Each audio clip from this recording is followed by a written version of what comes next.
শাহরিয়ার আলম সাম্য হত্যাকে কেন্দ্র করে এখন আপনারা দাবি করছেন যাতে করে ইউনিভার্সিটি উপাচার্য এবং প্রক্টর পদত্যাগ করে। ঠিক এই হত্যার সাথে ইউনিভার্সিটি উপাচার্য পদত্যাগের দাবিটা কেন এলো? গতকাল রাতে ঢাকা বিশ্ববিদ্যালয়ের আমাদের বাংলাদেশ জাতীয়তাবাদী ছাত্রদল স্যার এফ রহমান হলের শাহরিয়ার আলম সাম্য তাকে হত্যা করা হয়েছে। কোথায়? ঢাকা বিশ্ববিদ্যালয়ের এরিয়া সংলগ্ন যেটা আমাদের রমনা কালী মন্দির, সেখানে। শাহরিয়ার আলম সাম্যর প্রথম পরিচয় হচ্ছে সে ঢাকা বিশ্ববিদ্যালয়ের শিক্ষার্থী। ঢাকা বিশ্ববিদ্যালয়ের শিক্ষার্থী হিসাবে ঢাকা বিশ্ববিদ্যালয়ে সর্বপ্রথম তার নিরাপত্তা দিতে ব্যর্থ হয়েছে।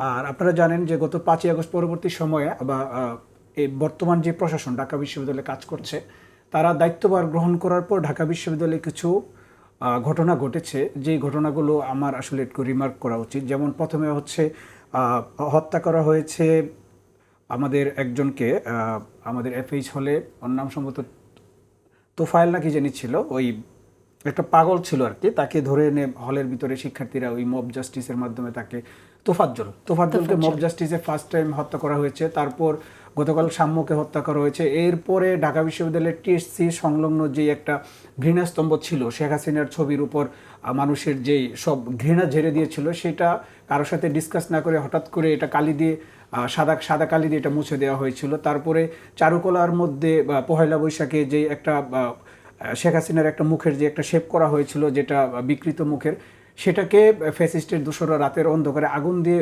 পুড়িয়ে দিয়েছিল। তো এই যে একের পর এক ঘটনা ঘটেছে। এর আগেও সোহরাওয়ার্দী উদ্যানে একজন মহিলাকে ধর্ষণ করা হয়েছিল রাতের বেলা। একের পর এক ঘটনা ঘটছে, কিন্তু ঢাকা বিশ্ববিদ্যালয়ের প্রশাসন কিন্তু এখানে কোনো কার্যকর ব্যবস্থা গ্রহণ করতে পারেনি, প্রথমত। আর দ্বিতীয়ত যে বিষয়টা হচ্ছে, ঢাকা বিশ্ববিদ্যালয়ের একজন শিক্ষার্থী ঢাকা বিশ্ববিদ্যালয় এবং তার সংলগ্ন এলাকায় অবাধ বিচরণ করবে, এটাই স্বাভাবিক। আমরা যখন হলে পরীক্ষা থাকতো রাতের বেলা, তখন আমরা সারা রাত পড়াশোনা করতাম, মধ্যরাতের দিকে ক্ষুধা লাগতো, তখন আমরা হল থেকে বের হয়ে কখনো পলাশী, কখনো নীলক্ষেত, যে আমরা রাতের বেলা একটু খাওয়া দাওয়া করতাম, তারপর হলে এসে ঘুমাতাম। তো এখন সেই ধারাবাহিকতায় হলের ক্যাম্পাসের শিক্ষার্থীরা তো ক্যাম্পাসের বিভিন্ন জায়গায় ঘুরবে, এটাই স্বাভাবিক ঘটনা।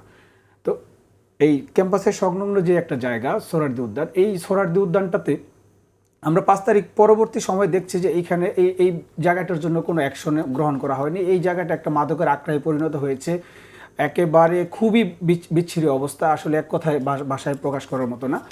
এখন যেই কারণটার জন্য আমরা বিসি এবং প্রক্টরের পদত্যাগ দাবি করছি, সেটা হচ্ছে ঢাকা বিশ্ববিদ্যালয়ের যেই ক্রিয়াশীল ছাত্র সংগঠনগুলো আছে, সবার সাথে বসে কিন্তু ঢাকা বিশ্ববিদ্যালয়ের বিসি মহোদয় কিন্তু এই বিষয়ে ব্যবস্থা গ্রহণ করতে পারত। এবং আমরা যে দেখলাম যে আজকে সন্ধ্যার সময় 5 দফা একটা পেশ করা হয়েছে, এবং 5 দফার ভিত্তিতে এই সোহরাওয়ার্দী উদ্যানকে সিকিউর করার একটা পরিকল্পনা গ্রহণ করা হয়েছে। তাহলে 6 মাস বা 8 মাস পরে কেন? সাম্যের জীবন যাওয়ার পরে কেন? সাম্যের জীবন যাওয়ার আগেই কেন এই ব্যবস্থাটা গ্রহণ করা হলো না? এটা অতএব ইনডাইরেক্টলি কিন্তু ঢাকা বিশ্ববিদ্যালয়ের প্রশাসন স্বীকার করে নিচ্ছে they are fail to protect their student, that is the fact. এবং এই জন্য আমরা ঢাকা বিশ্ববিদ্যালয়ের বিসি এবং প্রক্টরের পদত্যাগ দাবি করেছি। গতকাল রাতে আমরা তার পদত্যাগের দাবিতে তার বাসভবনের সামনে মিছিল করেছি, এবং ওই মিছিল শেষ হওয়ার পরে যখন বিসি স্যার আবার ওনার বাসভবনে আসেন, তখন শিক্ষার্থীরা তাকে যখন নানান প্রশ্ন করেছিল, তখন ওনার যে উদ্ধত্যপূর্ণ আচরণ, এটা তো গণমাধ্যমে সবাই দেখেছে।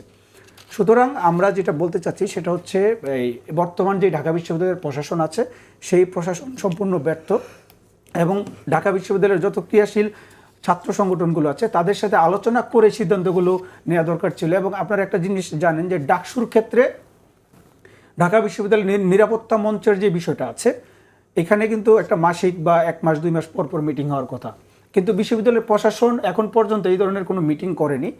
আমার কাছে মনে হয় যে ঢাকা বিশ্ববিদ্যালয়ের বর্তমান ভাইস চ্যান্সেলর শুধু ঢাকা বিশ্ববিদ্যালয়ের ছাত্র শিবির যে সংগঠনটা আছে, তাদের সাথে খুব বেশি ডিসকাশন করে, এবং তাদের সাথে কথাবার্তা বলে মনে হয় সিদ্ধান্ত নেয়। অন্য ছাত্র সংগঠনগুলোকে দেখি না উনি খুব একটা অ্যাকসেপ্ট করতে।